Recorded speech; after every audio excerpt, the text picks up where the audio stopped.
to hear everyone to speak about the Rhodes Scholarship, and hopefully everyone will get the benefit and the value out of this session. So, معالي زكي نسيبة, Your Excellency زكي نسيبة, welcome. Professor Robert Buckley, we are really happy to have you on board with us. The alumni, the Rhodes alumni and members, welcome to the session. I'm a bit excited. I'm excited to have you on board. I'm leaving everything to Her Excellency Shama Al-Mazrou'i, who is actually a Rhodes alumni as well. She can start the session. مشكور اخوي فارس. اخواني اخواتي السلام عليكم ورحمه الله وبركاته، ورحب بوجودكم اليوم معنا في هاي الجلسه، واشكركم على وجودكم لانه يدل على حرصكم على بناء مستقبلكم بالشكل الصحيح. وبدايه ابغى ارحب بمعالي الوزير زكي نسيبة. ما اقدر اذكر اسم معالي بدون ما اقول لكم ان كان ولا زال قدوه لي في الطموح، في الاجتهاد، في العطاء، ويا ليت كل شاب طموح يطلع على سيرته الذاتيه، لان ما شاء الله سيرته العمليه هي سيره مشرفه ومليئه بالطموح وقصص نجاح مبهره. شكرا معاليك على تلبيتك الدعوه وحضورك معنا اليوم. واليوم ابغي اشكر دكتور روبرت باكلي الناشونال سكرتري اوف ذا رودز سكولرشيب اللي بيجاوبكم ايضا اخواني واخواتي على كل استفساراتكم بخصوص هاي المنحه.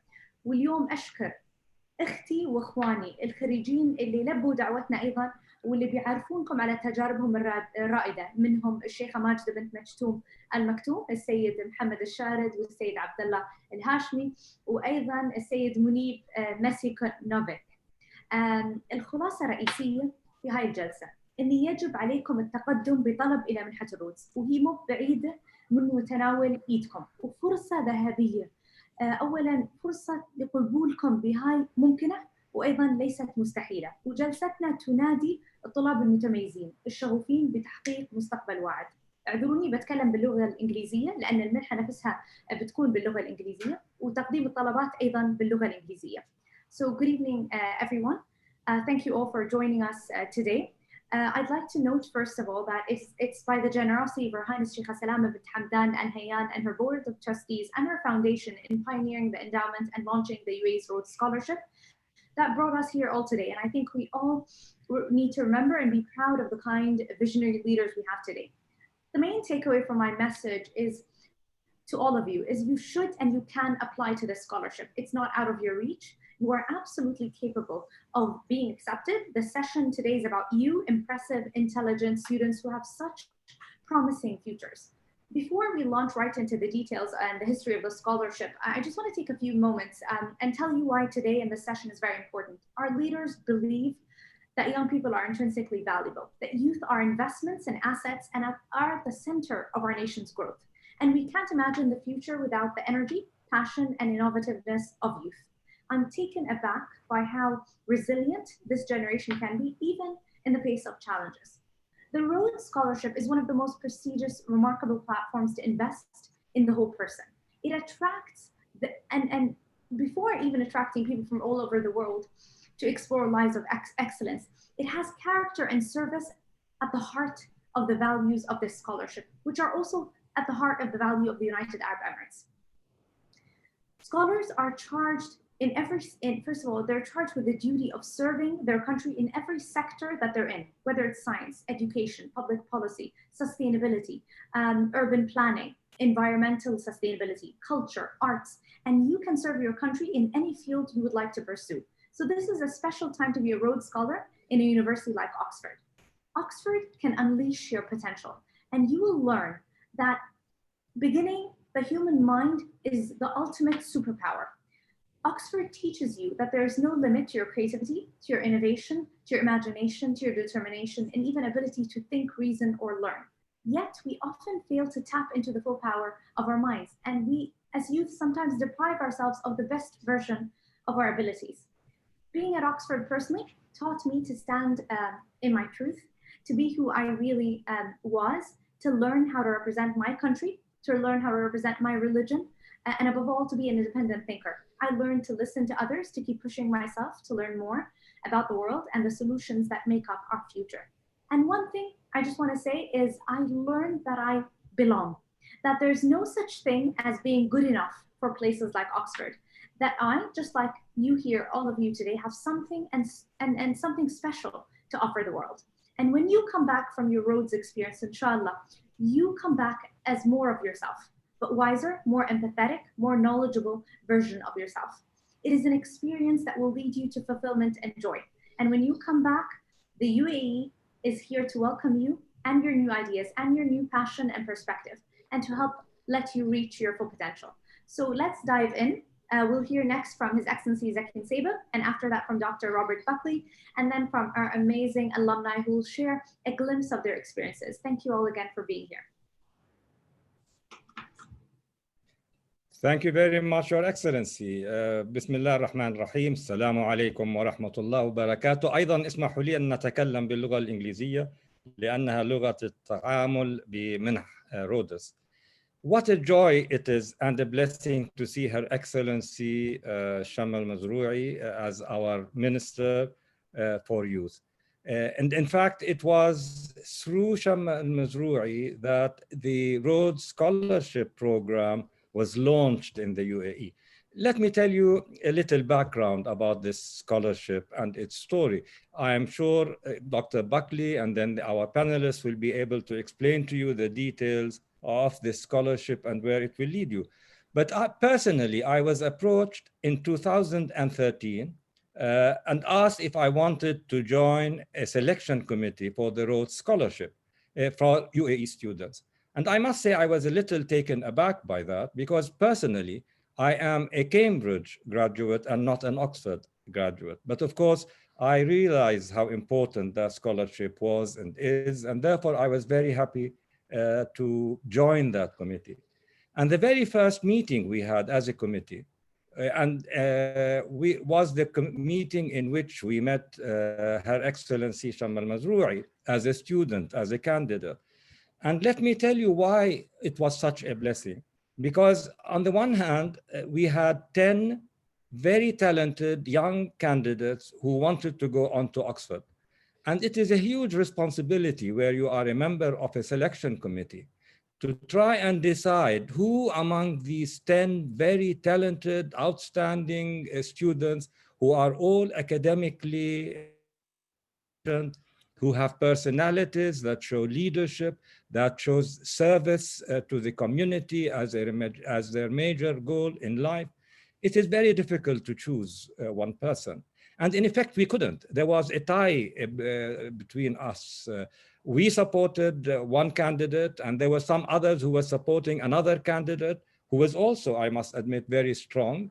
And in the end, we decided that both candidates were such outstanding representatives of our students that we would like to send 2 scholars to Oxford and not one. And that was quite an unheard of proposition at the time. So our national secretary had to call up the Rhodes Scholarship people to tell them, can we do this? Can we send 2 candidates? And then they asked us, well, all right, send them to us so that we can look at them and see how they will perform. And we must be said that at the time, even the scholarship, they called it the Falcon Scholarship. That was 2013. It continued like that 2014, because the Rhodes Scholarship team, the house in Oxford University, was not yet quite sure how our students will fare when they go to Oxford University. And lo and behold, our 2 students went to Oxford. One was, of course, Her Excellency Shama. The other person was a student who was, I believe, partly Chinese and partly American, and also with a background from Singapore and a different kind of cultural mix. Both students showed brilliant results in Oxford. In fact, we had a report from Oxford which came to us to tell us that Her Shama al-Mazroui that told us was one of the most brilliant students they have ever seen at Oxford University. And that was the beginning of, let me see if I can find it, what they said. Yes, the best of 40, the best student, they said, of the system. And then the other students did the same. And then in 2015, we went on. I started to chair the committee for the Rhodes Scholarships.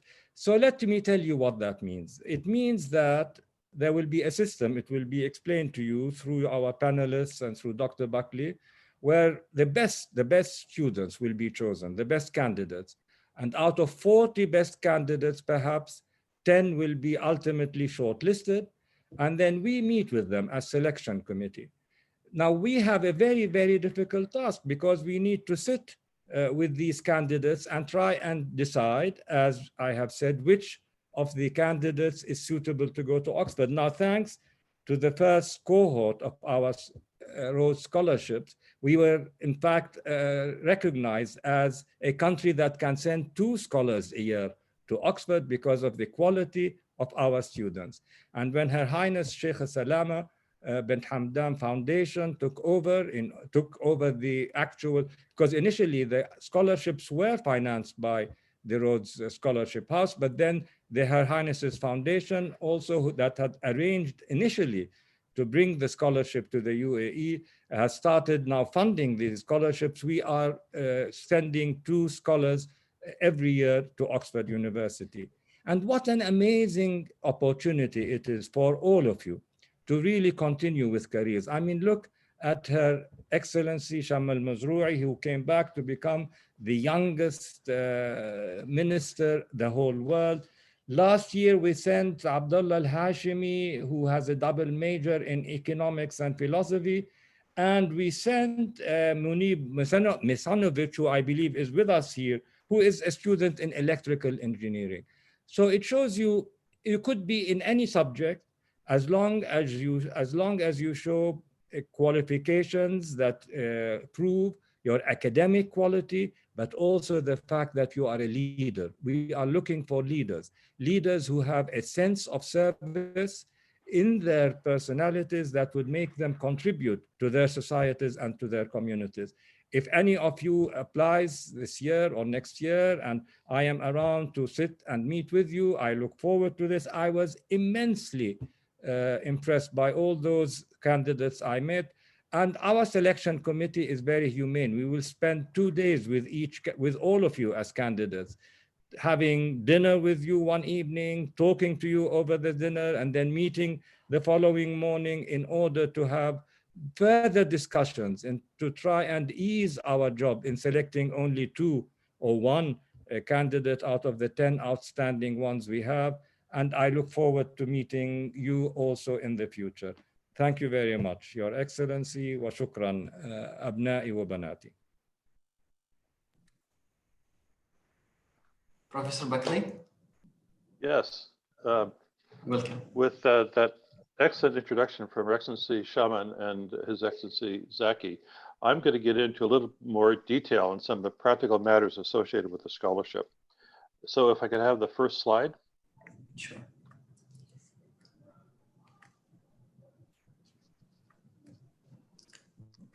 Is everyone able to see the slides in here?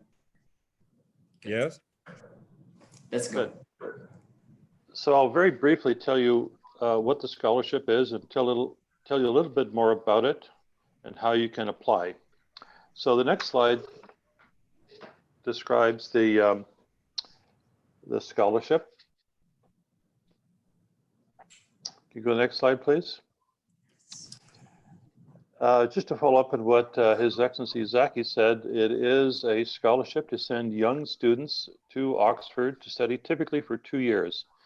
The Rhodes Scholarship is probably the oldest international scholarship in the world, starting in 1902. It was established in the will of Cecil Rhodes, who was a British politician and industrialist in South Africa.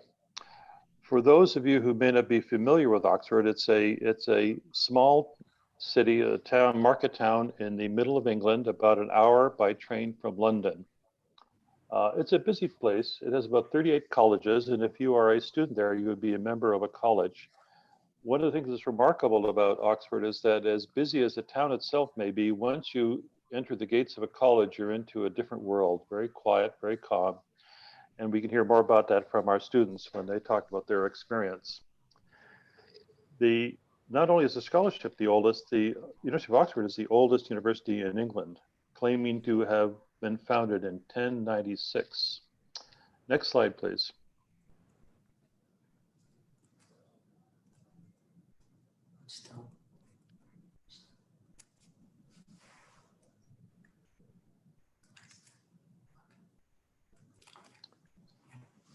This is a picture of the Rhodes Scholars, the class of 2014. I wanted to show you this picture because this, for two reasons. One, this is the very first year that the UAE sent Rhodes Scholars to Oxford. And second, it gives you an idea of the size and the diversity of the group, because the Rhodes community draws on students from all around the world. If you're looking closely, you might see Her Excellency Shama in the first row, just a little bit to the left of center. Do you remember this picture? Let me go on to the next slide now. This shows you the different countries and regions in the world that elect scholars and send them to Oxford. So you can see it's a fairly wide distribution. It originally began mostly with countries that were English speaking and had a relationship with Great Britain, but now it's expanded to include a lot more countries such as China, several countries now in the Middle East, the UAE of course, which was the first country in the Middle East to send Rhodes Scholars to Oxford. And there's several countries in Africa, Southern Africa, East Africa, and West Africa also send scholars to Oxford University. The next slide will talk about what does it take to become a Rhodes Scholar. And this is remarkable because the criteria have changed very little since the will of Cecil Rhodes in 1902. Academic excellence to begin with, of course, but that's not enough. In fact, he was very explicit about that. Yes, you need to be very good student, but they're also looking for a lot of other things. They're looking for energy to use your talents. At first it was in sports, but now it can be in any kind of artistic pursuit. Also looking for things like truth and courage, devotion, especially unselfishness and fellowship. These are the kinds of characteristics that they're very interested in. And also they talk about moral force of character and, as Zaki pointed out, the instincts to lead.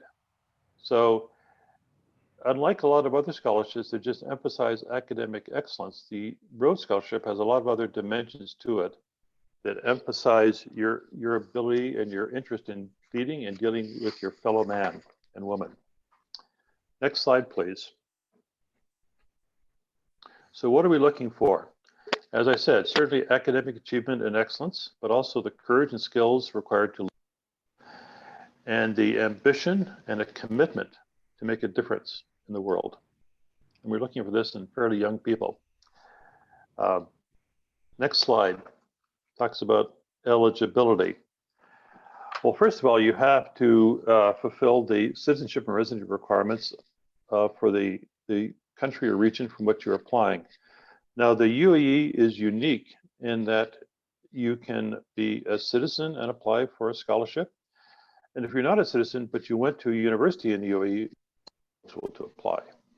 And this makes the UAE scholarship, in my opinion, one of the most unique of any of the countries or scholarships that send students to Oxford. As far as age goes, when you arrive at Oxford, you need to be between 19 and 25. And in a few special cases, you can be up to 28 years of age. All of this is explained in the information for candidates, which is available on the website. As I mentioned before, Oxford is an old university. It's also a very competitive university. In the most recent rankings by the Times Higher Education, Oxford University was the #1 in the world according to their criteria. Very competitive school, so we also need students who have a good chance of being admitted to the university. That usually translates into having a GPA of 3.7 or higher, or the equivalent, depending on the institution or the country that you come from. Next slide, please. When you actually do the application, these are all the kinds of things you're going to need, the various documents. Now, most of them have to do with establishing your eligibility, but there are three I want to draw your attention to. One of them is the CV or resume. tell us about yourself, the kinds of activities you've been involved in, the things that would illustrate and give us examples of what we're looking for in a Rhodes Scholar. There's also the list of referees, at least 4, or you could also go as many as 5, that can talk to us about your academic career, but also tell us something about your character and the activities you've been involved in outside of the classroom. Finally, and this is very important, is a personal statement. This is where you can tell us about yourselves. Who are you? What your goals are? What you're looking to accomplish in the world? Of course, this is something that you've written yourself, but it's your chance to really talk to the committee and give us an idea of who you are before it comes time for the interviews. Next slide, please. Yes, we also want to know what it is that you want to do at Oxford. And you have a wide range of degree programs that you can sign up for.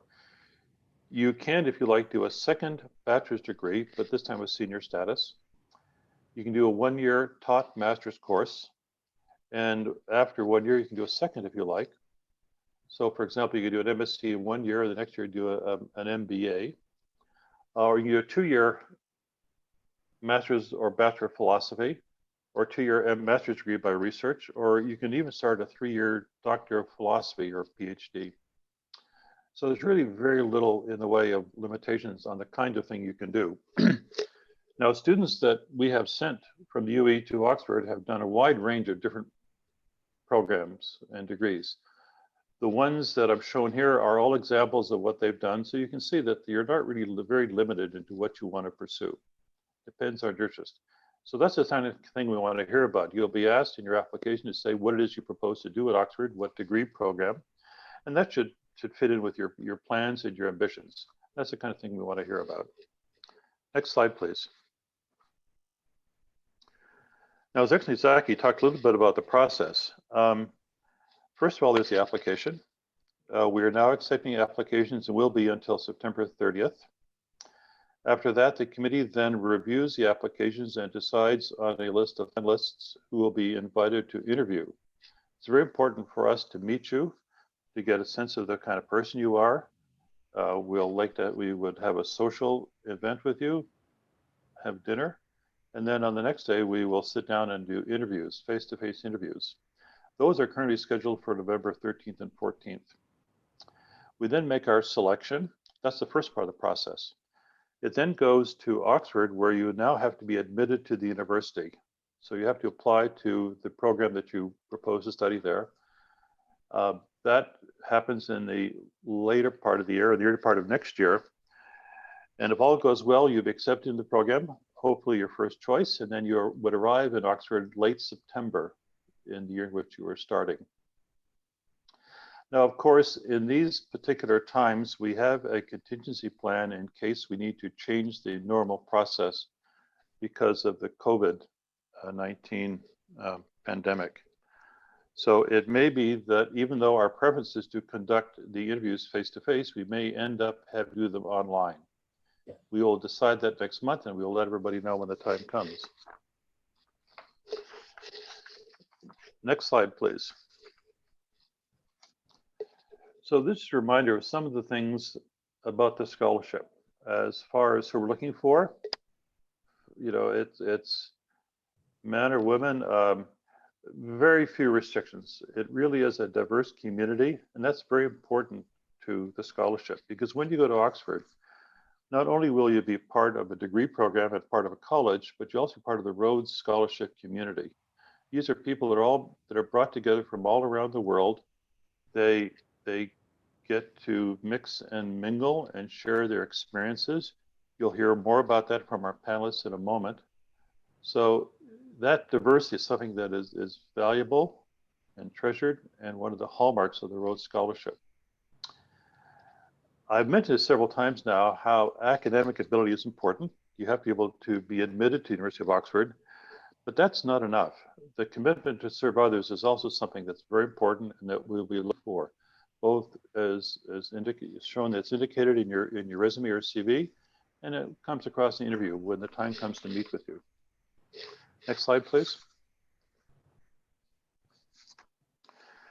So again, very important.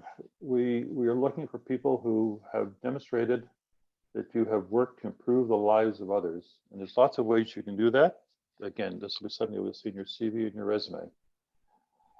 A lot of times you read about Rhodes Scholars who are in very prominent positions, either ministers or presidents, have leadership roles in their countries in the political or the non-political sphere. But you know, there are other ways you can make contributions besides being in those kinds of positions.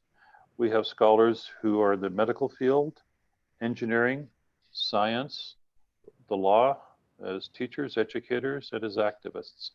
So there are lots of different ways in which you can make a contribution and show your commitment to others. And so we encourage you, no matter where you're coming from, to keep that in mind when you're looking to apply for the scholarship.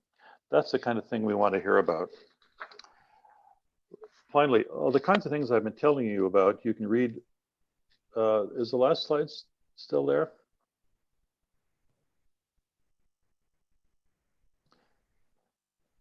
Most of what I've told you about, you can see in the information for candidates at this, this link. This is also the link you would use to apply for the scholarship. Now, the last thing we want to talk to you about is what it's actually like to apply and what the experience at Oxford is like.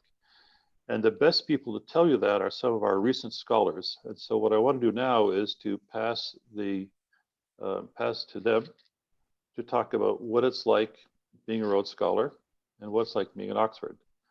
So with that, I think I'd love to hear from the students now and our scholars.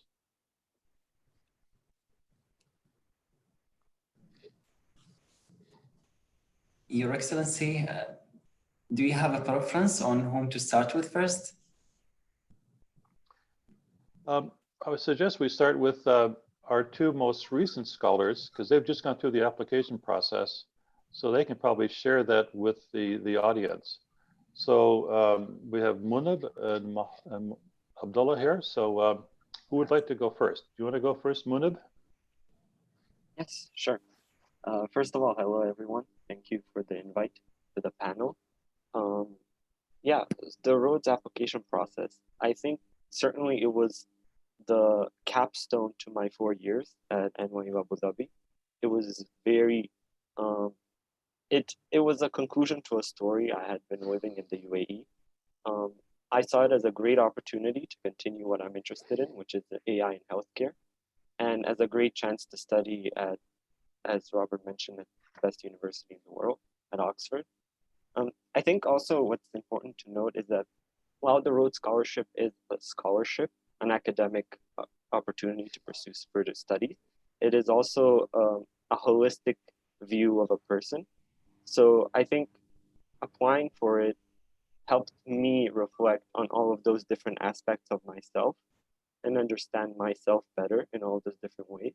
So there's, even if at the end of that process, it is not a positive, you do not get the scholarship, I think you benefit from the application process itself. And I think finalists as well for the Rhodes Scholarship have done amazing things as well. Yeah, that's an intro. Thank you. Abdullah, would you care to talk about your experience to get to this point? Definitely, sure thing. I think, first of all, thank you very much for having me here. It's a pleasure to both listen to you and to be able to share my experiences.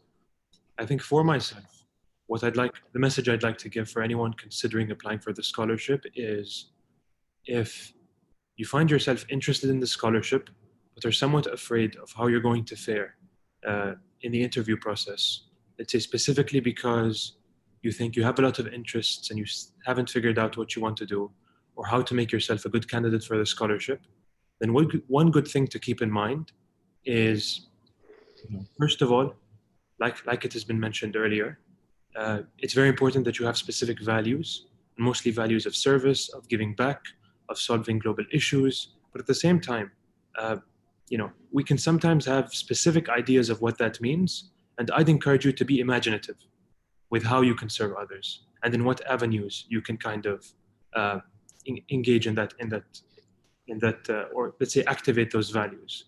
And so for me, I'd say, first of all, look at what your interests are.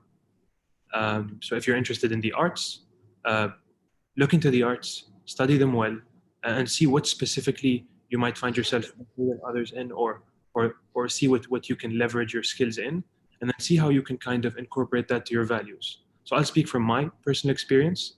I really enjoyed studying economic history and economic development, seeing how nations developed over the years and how they did it in diverse ways. Let's say by the promotion of agriculture, or the strengthening of industry, or creating universities and engaging in technological development. And I thought, okay, this is something I'm interested in, economics and history. I think if I study that now, both at my undergraduate level, but also at the University of Oxford as a Rhodes Scholar, I will be able to contribute to my country's mission to move from becoming a mainly resource-based economy to a more knowledge-based economy. And I think that's the way in which I found my interests and my values, put them together, and I think made myself a good candidate for the scholarship. Thank you very much. Well, thank you for that. You know, I'm trying to remember from my day, one of the things that I remember most about my application was the personal statement. So a lot of the things that we're asking for from the applicants are just documents that you go to one place for or another, but the personal statement is something you have to do yourself. Can you comment a little bit about what it took and what kinds of things you thought about when it came time for you to write your personal statement? We'll start with Abdullah first.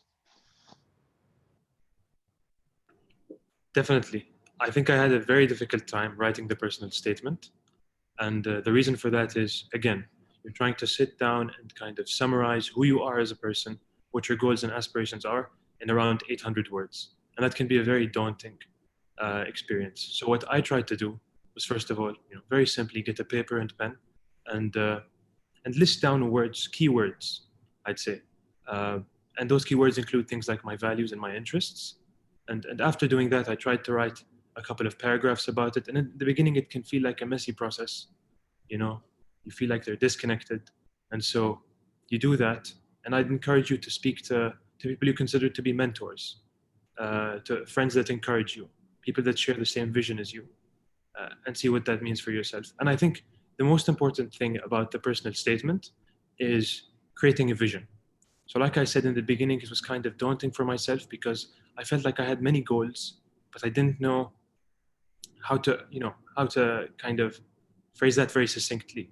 So I tried to create one specific vision for myself, think it through very, very extensively, and sum that up. So the vision is very important. Well, that's a good comment, because this is an opportunity to do something you may not have been asked to do before. And like you said, to pull it together and it's there, it just needs to be drawn out. Munib, can you talk about your experience with a personal statement? Right. I think the personal statement for me, I try to, and Abdullah touched upon it, show a kind of narrative in my life. Why do I care about the topics I care about? Why do I care about AI in healthcare? Why do I care about ethics? Things like that. So I looked at my whole life in a sense and tried to find personal examples that exemplify my interest. Where do I get all of this motivation from? How will it continue at Oxford? So I think it's very helpful to have that line and develop it. I think also the second part of my personal statement was about how will that narrative develop itself at Oxford? Munib, Yes. Can you hear me? Sorry for bugging you, but as we have females attendees, they are excited to hear the story of the Rhodes alumni Majida Al Maktoum. Oh, so, yes. Okay. Munib and Majida, you can share your experience together. Sure, I would be happy to add on to my experience of the application process. Similar to both Abdullah and Munib, I felt that my application, especially with the personal statement, it was truly a journey of self-discovery. I personally started mind mapping just, keywords. On a personal level, I noted things down like sustainable development, the environment, gender equality, women empowerment. And I just trying to discover what is the thread in between all these different things that I'm interested in. And it is a very difficult and creative process to narrow down who you are to 800 words. And you do have to cut out a lot of, you have to remember that it is difficult to put down all your interests into 800 words, but at the end of the day, you're trying to frame your vision and just visualize to the selection committee who you are, what you want. So it's basically your past, why you've done what you've done, who you are today, and what you hope to do in the future. So for me, it was, it is a story of storytelling, I would say. And regardless of the outcome, I think whether or not I received the Rhodes Scholarship, I think the process was very self-rewarding. If it was not for the journey that I went through during my personal statement, I think I really wouldn't have pinpointed exactly what my true interests are, nor would I have figured out what my passion is. And I think because of that, I'm very grateful for just the process itself. Yeah. Mohammed, do you want to add anything to that and your experience with the application process and the personal statement? Yeah, sure. First, I'd just like to say that I'm very grateful to be here. I remember for me, when writing up the personal statement, similar to my fellow scholars over here, I kept asking myself, who am I and what do I really want to do in the world? And it was a long process of me routinely asking myself questions and then answering them myself. It was a self-conversation. And I noticed that by the time I was done, I was actually writing the personal statement, I was finally got more clarity and more certainty of who I am as a person.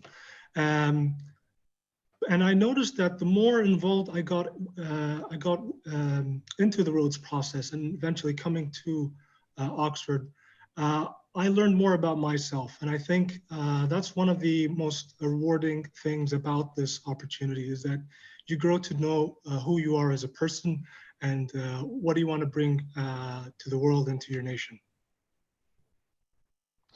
You know, one thing I want to, just from what you said there, is that, you know, this winning the Rhodes Scholarship is not sort of it's an end of one process, but it's really the start of another.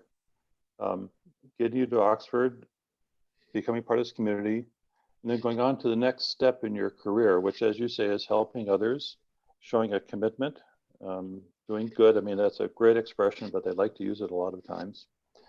I know that Abdullah and Munib are not yet at Oxford. They're going to be starting next month.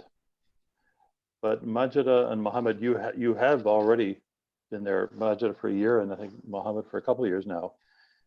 Can you tell us a little bit about your experience at Oxford University, about the college life, just your observations, your feelings? Majida, do you want to go first? Sure. So I just completed my first year, and I did the MSc in Global Governance and Diplomacy. That was a 9 months master's program. And with my experience in Oxford, I truly believe that both the in-classroom experience and the outside of the classroom experience are both equally valuable as each other. I think coming to Oxford, I really valued the process of not just learning, but then also unlearning and relearning some of the previous beliefs, opinions, and misconceptions I might have had about, other things in the world. And I think one of the most valuable things at Oxford is Rhodes House. There you meet brilliant minds who want to challenge your thoughts and who also want to learn from you. They have so many questions about the UAE, and I felt like as a UAE Rhodes Scholar, it was a responsibility to be there and to speak of my country highly and to explain why we do what we do, our visions. And to an extent, all UAE Rhodes Scholars are UAE ambassadors, and I think it is a big responsibility to hold a UAE Rhodes Scholar name. Outside of the classroom, in terms of non-formal learning experiences, I really enjoyed the Oxford Union. For those of you who don't know about the Oxford Union, it is a hall where a lot of talks, debates happen. We would have people such as Prime Minister Theresa May and other major political actors that come in and speak, and we as students have the opportunity to ask them questions and really ask them anything that we've had in mind.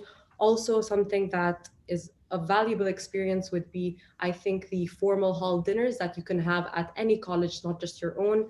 I was at Trinity College, but every week I would have a dinner not just at Trinity, but also be invited by my classmates to their colleges, see their customs.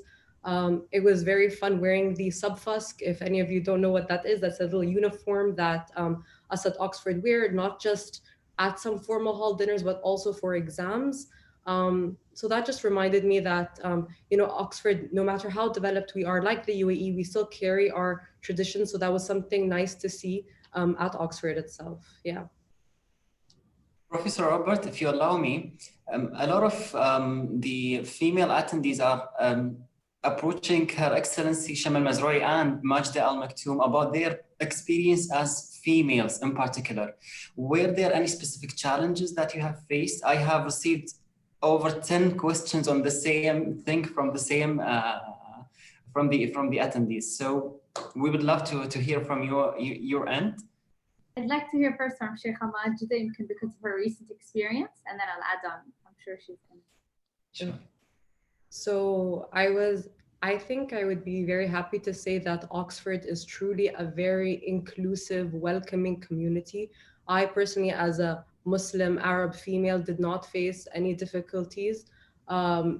Everyone was so welcoming. Everyone who is at Oxford already has some sort of exposure prior to coming to Oxford, I think, of the world, and they're very worldly cultured people. So on a personal level, I was only welcomed with open arms, and they were very interested to know about, they've heard a lot about women empowerment in the UAE. And so I was very happy to even answer their questions about why the UAE really is very supportive about the role of women.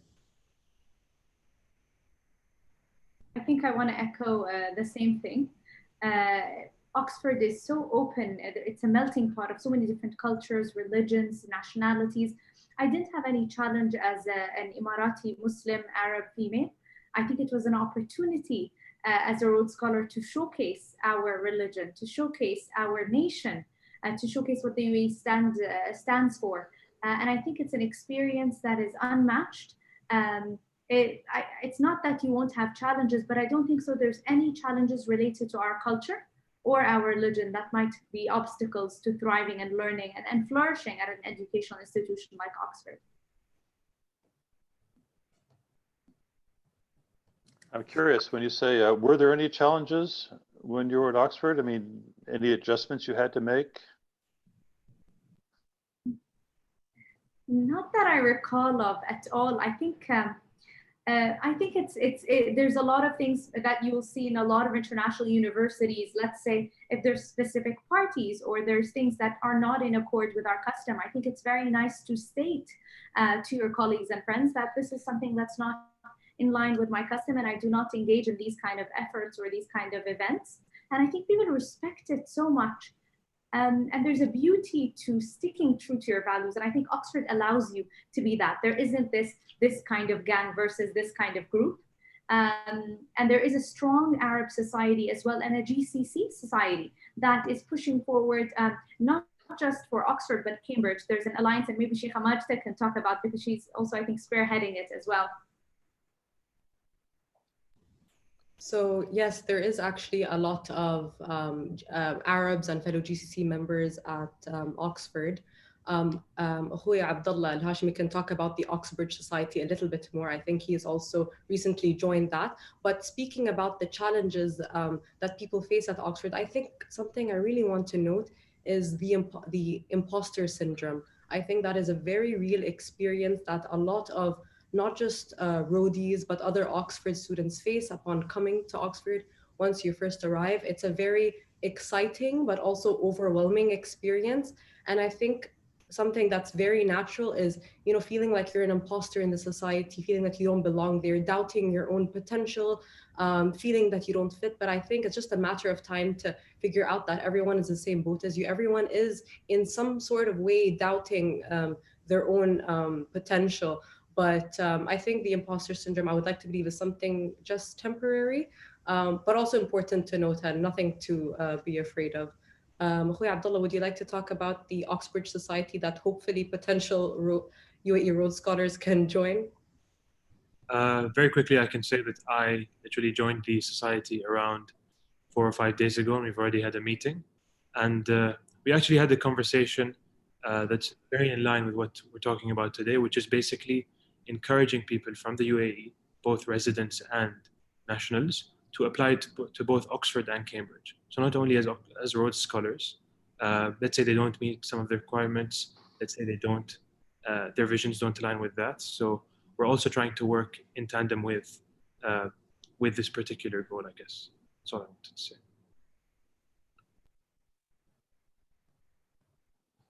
Mohammed, we'd like to hear from you on your experience when you were at Oxford. Sure. So I've been in Oxford since 2017.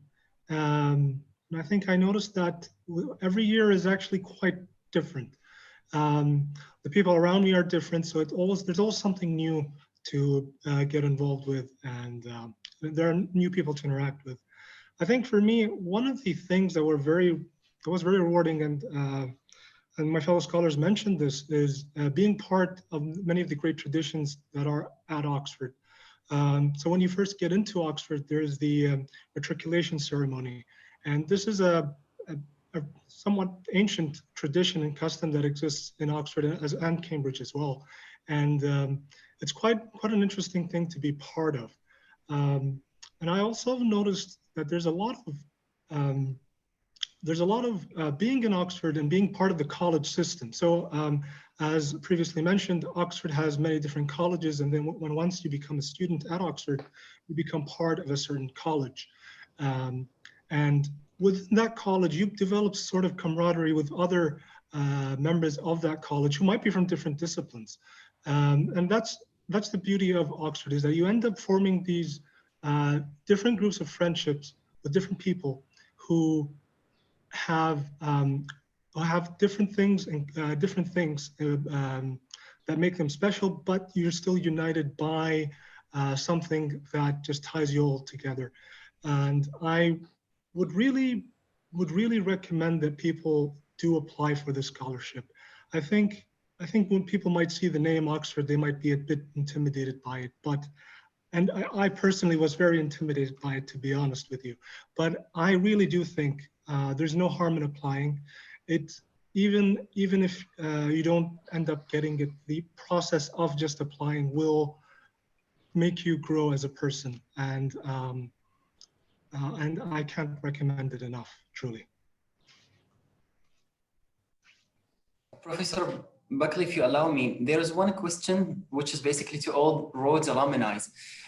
Is there any incident or any particular event that changed your whole perspective about the education or your academic career, your academic path, or did something in particular happen to you, or was there any event that you participated and gave you a new aspect about the life in general? It's from Shuruq Muhammad.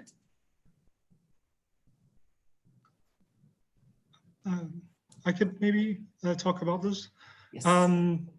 So I do a PhD in Oxford on using artificial intelligence to generate text that describe fetal ultrasound videos. And there are obviously a lot of research conferences that we can be part of. And I think Oxford really helps you get involved in a lot of world-class research. And I think for me, one of the moments from last year, when I was able to go into a prestigious medical imaging conference, because as a researcher in Oxford, to go to this conference that was in China. And it was such an important moment for me personally, because it was at that moment I realized that, oh, I'm actually a legitimate scientist.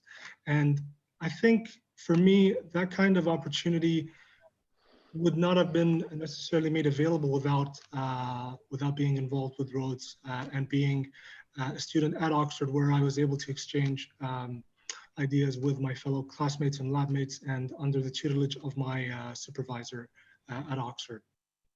So yeah, that was an important moment for me personally.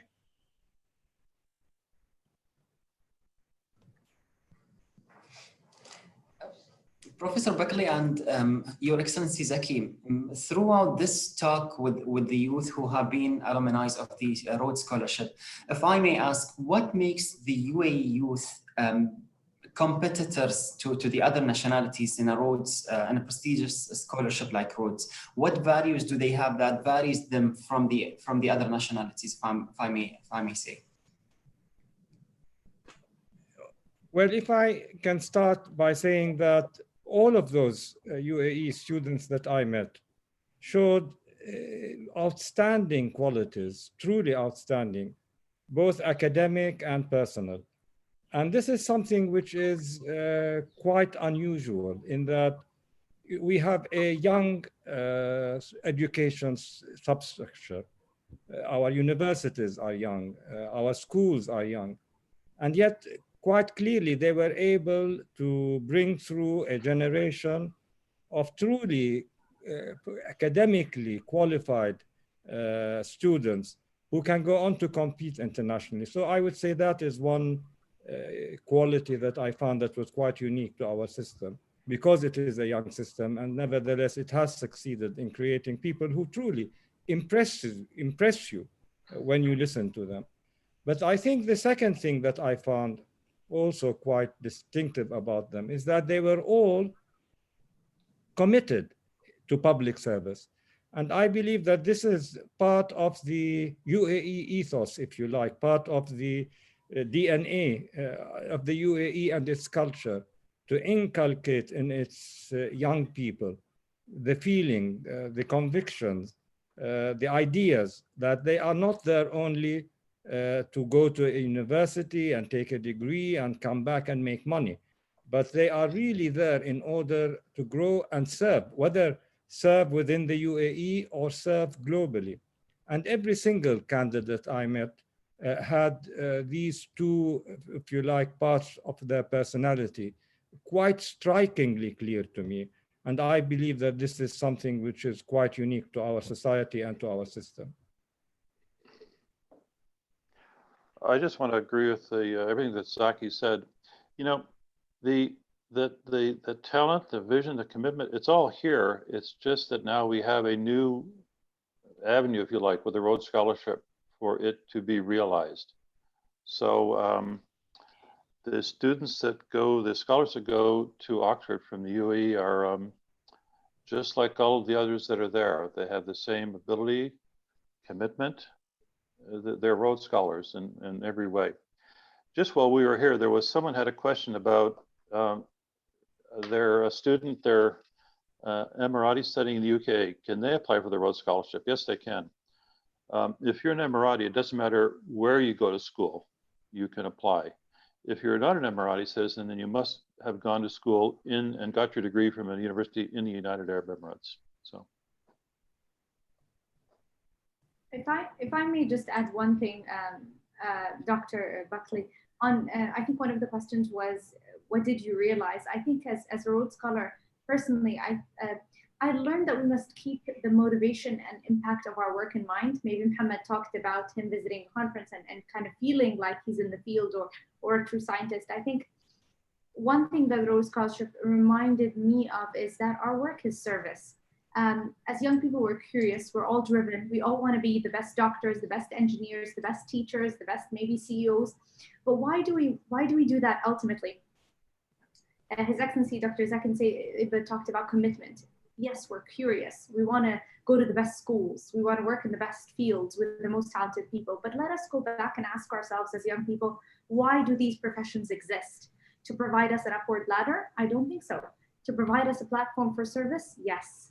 And for service outward. And Oxford is a platform for a UAE Rhodes Scholar to learn how best to serve. The Rhodes Scholarship Program understands the essential truth that our work is service to others. So even when you think about your personal statement or think about your why in your life, remember that our giving is the bedrock of what makes our country, our markets, and our communities run. And giving is not about how much we give. It's about what changes around and inside us when we give. It's about who we serve and how we are changed in this process. And I think the UAE Rhodes Scholarship is starting a giving domino effect. where bright young students like you all will be propelled further in giving, and who will assume important domestic global platforms to perpetuate more giving in this world. And I think this world needs more giving more than ever, just like it needs light from the sun. So thank you. Thank you very much for the valuable insight, Your Excellency. Another question for the Rhodes alumni. Where do you see yourselves after 5 years, and what did the Rhodes Scholarship give you for the future, not as in the present?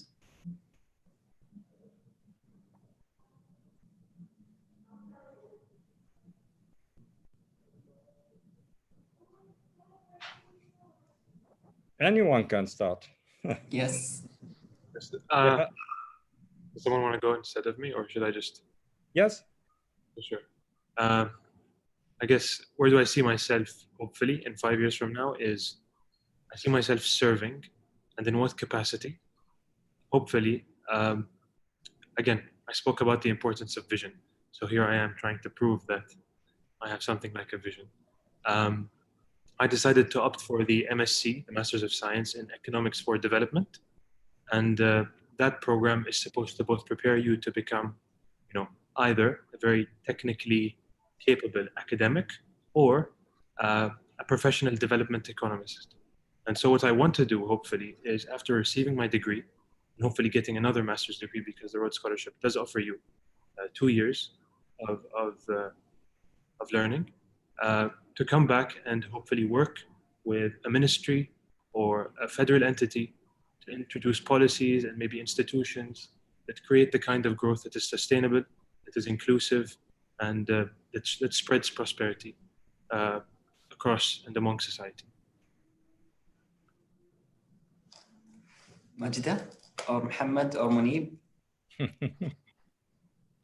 I could just say that I too agree that in 5 years, I believe that I would like to be in a position where I can serve using the skills that I've learned while in Oxford.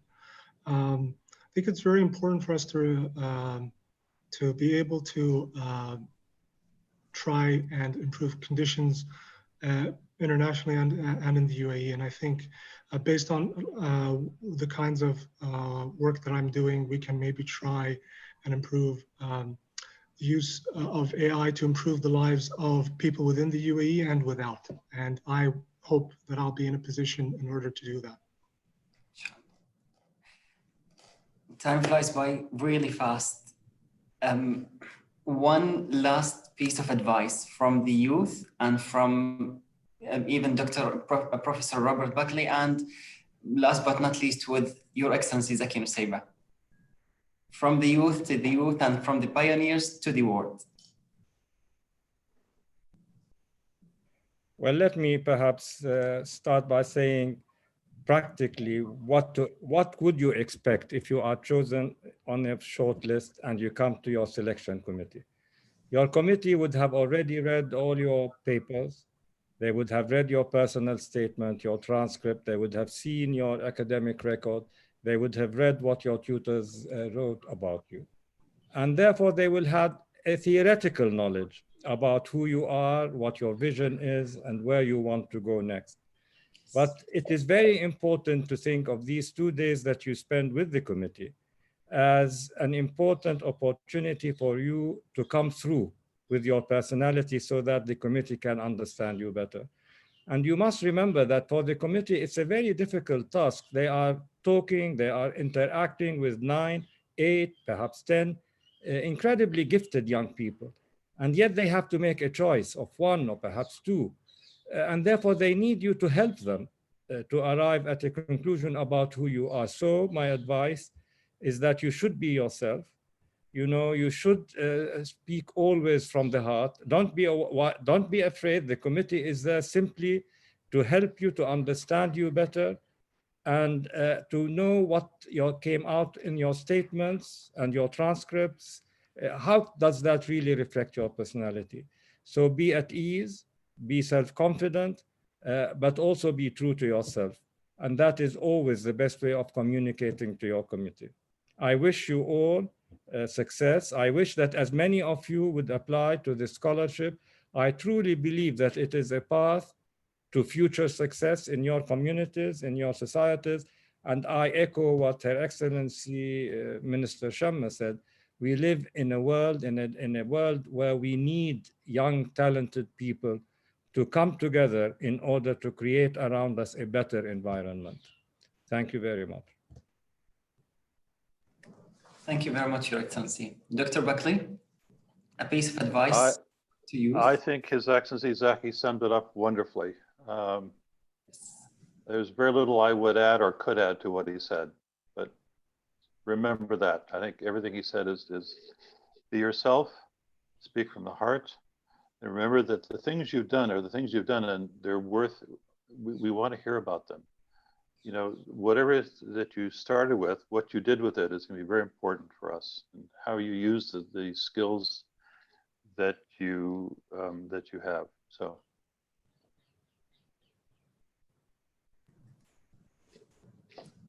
Our amazing alumni. If I may just say one thing, I think just as one stone casts ripples across a pond, all of you can share with the world your gifts and your passion, and you could have ripple effects around the world and in the UAE. And I think for the journey or the interview process, just like His Excellency mentioned, enjoy the process. Be yourself, be authentic. I think one thing that I remember from my interview was I didn't want to be someone else, and I didn't want to prove anything. If it happened, it happened. If it didn't, it didn't. Enjoy it. And I think that brings you at ease, and it gives you a kind of stillness and peace with yourself as well. So enjoy the process. Majida Al Maktoum, ladies are always asking about you and connecting you into all the questions. So you have to say something. Sure. No, I definitely echo what everyone has said about just being yourself. Because I remember after I finished my interview, I was the last one to be interviewed during my time. And so I had such a stressful day, but I told myself by the end of the interview that no matter what happened, I was glad that I experienced that journey.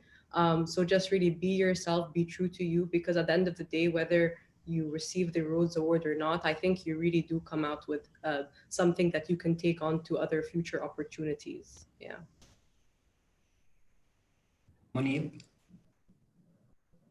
I think everyone else touched upon a lot of things. I think more specific advice I would give is if you are applying next year and not for this application cycle, start early, start as early as possible, and give your recommenders enough time to write those good reviews.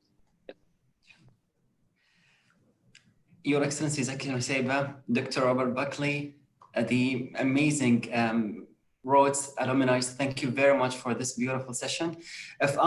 Because I know Her Excellency Shamma from work, and we have met both Majid Al Maktoum in London and Abdullah Al Hashmi during the last year and the year before, I can surely say that there are three words to all of those alumni: passion, being down to earth, and commitment. I agree with His Excellency Zaki Nusayba and Dr. Buckley, being committed every day and every morning and coming with a big smile. That's what I can say about you guys. So thank you everyone for being part of this beautiful session today, and for influencing over 150 of our attendees today. There are lots of questions. We will try, inshallah, to gather them all and to get in touch with Your Excellency Zaki and Dr. Robert Buckley to get answers for, and then we can ask and come back to the audience. I don't have anything to add, so may God fill your life and shower your life with prosperity and happiness, inshallah. All the best to you. Thank you very much. Thank you. Thank you. في أمان الله. شكرا معالي الوزير. الله يطول عمرك. مشكور. يا حلمي على الوالد والله. الله يطول عمرك. الله يحفظك. Yeah, marhaban. Thank you all, alumni. It's great to see you again. It was a pleasure interviewing you, and it's a pleasure to see that you're doing so well. مشكور. يا مرحبا. ولازم تزوري كامبريدج شيخة ماجدة، مو بس أكسفورد يعني. إن شاء الله بزورها إن شاء الله قريب إن شاء الله. وأجمل من أكسفورد راح تحصليها. لأن في أمان الله. في أمان الله. في أمان الله. الله يحفظك.